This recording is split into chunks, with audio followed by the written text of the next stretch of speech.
Most developers don't read code the way it actually runs. They read it the way they think it works. They read patterns. They read intention. They read what they believe the code is trying to do. But the CPU doesn't see any of that. It doesn't see intention. It doesn't see patterns.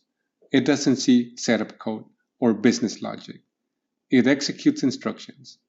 And that gap between how humans read code and how the CPU executes it is where a huge number of bugs live. The CPU executes code literally. That means it runs exactly what's written, not what the function name implies, not what the comments say, and not what you intended to refactor later. It executes one instruction at a time, in the exact order those instructions appear. There's no awareness of the larger goal. There's no understanding of meaning.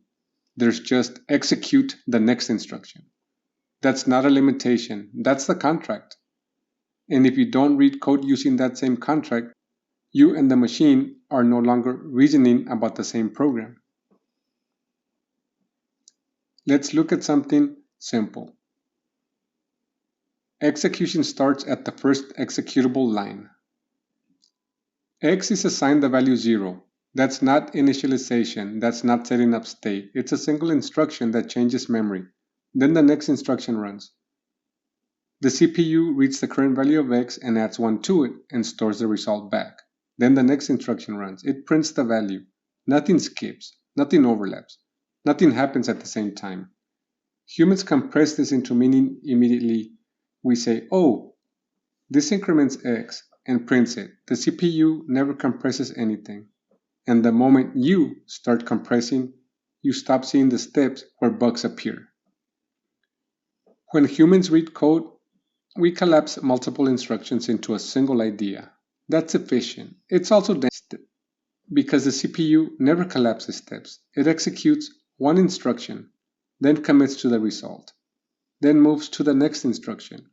If your mental model skips a step, but execution doesn't, your understanding and reality diverge, and that divergence doesn't announce itself. It just quietly turns into a bug later. Most bugs don't come from syntax errors. They come from assumptions.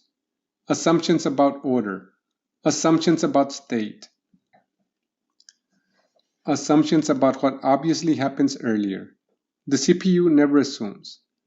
It records the result of each instruction and moves on. If you didn't trace it, you don't actually know what happened. If you don't read code the way the CPU executes it, you'll miss what actually happens.